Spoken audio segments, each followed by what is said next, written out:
Hi everyone, welcome back to my channel. Today we are going to buying because it's a spring card. So it's a diamond spring card and they do fold flat. They fold flat that way or they fold flat that way.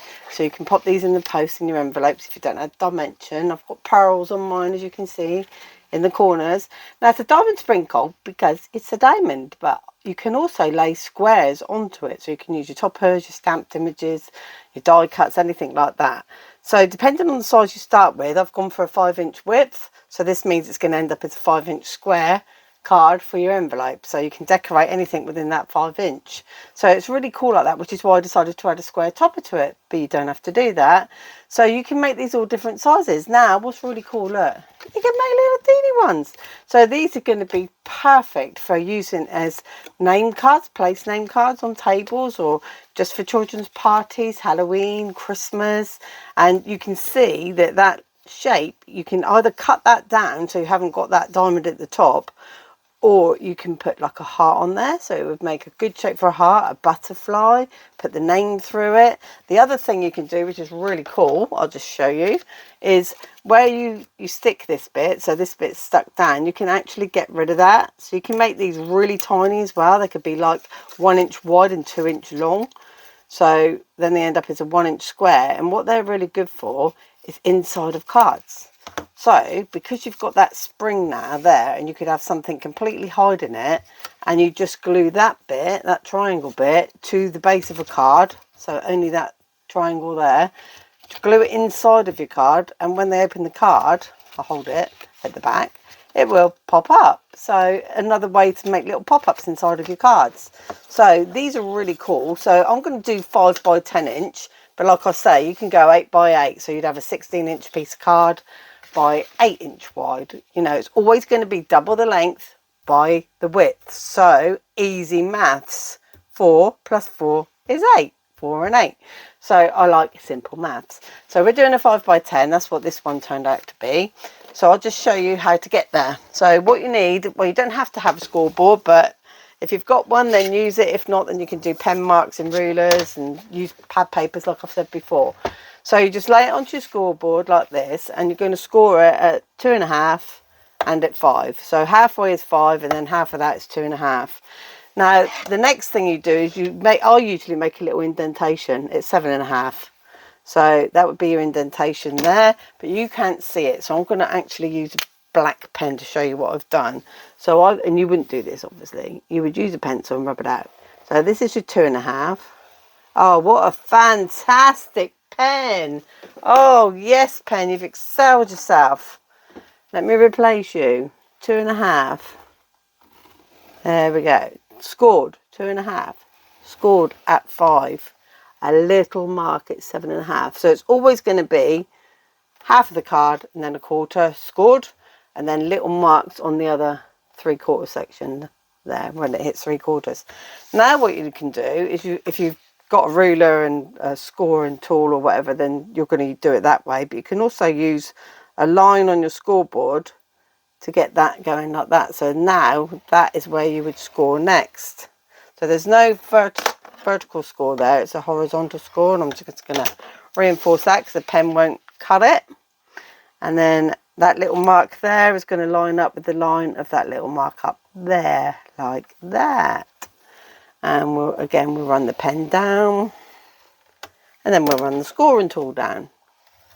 So that's all your score lines. That's the shape that you've made on your score line. So we're going to move the scoreboard out of the way. Obviously, you would not have these black lines all over your card because it would look really ugly. We don't do ugly, do we? So what we need to do now is fold these diagonally. So you're going to go that way, and you're going to go that way, like that. And then this one, bring it towards you. So you've got a valley fold there. You can see it already wants to do that. And then this one will come forward. So this one comes forward, so horizontal's coming towards you, diagonals are going away from you. And then the last thing you need to do is find out halfway. Now you can use it on your scoreboard, you can make another little indentation there, or you can just use your ruler and a pen. This one shines a little bit too much. So 2.5 is there. You can also, if you've got a mat, obviously you've got your lines in here, you can see you've got your 45-degree angles on your mat. So if you're using a mat, you can use them as well. And then all you're going to do is line up that point at the top. So you're making your diamond shape now. So line it up there to there. Take the top off my pen. If any of you watched my last video, you know I've been on an expedition because my pen lid went under the table. So I've had a little expedition. Took a rucksack just in case. I've got lost down there with some water. So when my husband came in, he could rescue me. But I'm pleased to say I got out safely and recovered my pen cap. And then that one's removed there. So now you can see you've got your diamond shape. Now all that you need to do is add glue to this section and fold it over. And then just that little bit, you can see you've got your spring card. So for decoration purposes, if you look at this that way, you've now got a square, but you'll need to measure it. So it's 3.5. You started off with 5, it's 3.5. That's magic, isn't it? I don't know why it does that, because I'm not a mathematician, to be honest with you. I'm not really bothered. I just know it's 3.5-inch square. So if I want to have a matting layer, I'm going to cut down to 3.25 square. On the base, we know it's 5 inches by 2.5.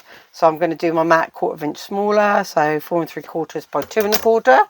And as if by magic, I have one here and I can go that way or that way. So I'm going to put this together to show you how to do it. So before you close your card, then do this. Do your mats and layers. Get them in there. Should go that? No, we'll go this way, I think. Let's be different. Let's go this way. Swirly whirly. So I'm not going to decorate, you know, crazy on this, because my channel is all about the know-how, teaching you how to make these cool card shapes and other things. So please subscribe to my channel, and thanks to everyone that already has, for more upcoming videos. A little bit of mayhem probably. So with this one here, this is 2.25 by 2.25. Again, I don't actually understand the maths of this. 2.25 is what is 2.5, so it's 1/4 down. So just make it 2.25 square. And do you like how helpful I am there? So 2.25 square, and then you just go point to point, and you can use a trimmer for this, a guillotine. I'm using a ruler and a craft knife today, not very well. And then you just cut it in half like that. I thought I was going to move then. I was like, no. So come here, glue lid. So what we're going to do with these now is we're just going to, so when it's closed, you don't really see the top ones. Now, if you want to, you can do another square and put them in there, because it's really simple to do. But we're just going to go and put them on the bottom one, because that's the one you see. But yeah, decorate them as much as you like and let things overhang. Put flowers on there if you've been making flowers or you've got die cuts, etc. So this lends itself really well to square dies for this section here. So you can have little lacy patterns on there. And you can make these really, really pretty. They can be amazing. And they can. This one we're going to keep as a diamond so you can see what it looks like as a diamond. But obviously, like I say, you can also add squares to it. So you can see there, you don't need to do anything on this one. It's where the glue's going to go, so don't waste your papers. So put that one onto there like that. There we go. So we've got that section now. We can close this up. So you just put glue all over this triangle. Oh, this reminds me of when I made a card with Andy Hodgson on Create and Craft USA. I went, it's really easy, you just do that. And it was wrong. You actually do it to the bottom. It was really funny at the time. So any USA viewers that watch that show, I'm sure you remember. It's hysterical. And then this, as we know, is 3.5 square. So what you want to do is do a 3.25 square for a mat and layer. Now you can see what I've done is I've made mine so it's a diamond. Now the best thing to do is cut down 3.25 square piece of card, and then get your pattern paper and lay a square over the top, and then you can trace around it and cut it out, and that'll get it being diagonal. If you've got dies to do that, then you know that's fair enough. So you can see how easy this is to do. Yeah, I know I pre-cut these pieces, but they're only squares at the end of the day and rectangles. So it's really simple maths all over this. And don't forget, you can make giant ones of these. So if you've got 8 by 8 inch card blanks, you've already got that half fold. So you just need to make the, what on earth was that? You just need to make the quarter fold and then marks at 3/4 point. So there you go. That's it. It's that easy. So we've got a decorated one there. Obviously, you go on now, add ribbons. You can put a sentiment banner across there. That'd be fine. Just only glue it on this part. Don't go onto these bits. But you can also add things down here, more mats and layers. You can write on the back because you've got that little diamond place there to write. So you can do writing on there or put an insert in there. So yeah, lots of ways of decorating these, and they're really simple and they look so effective, don't they? So a nice little spring card. So give me a like if you like this one, and I'll see you again real soon. Thank you. Bye.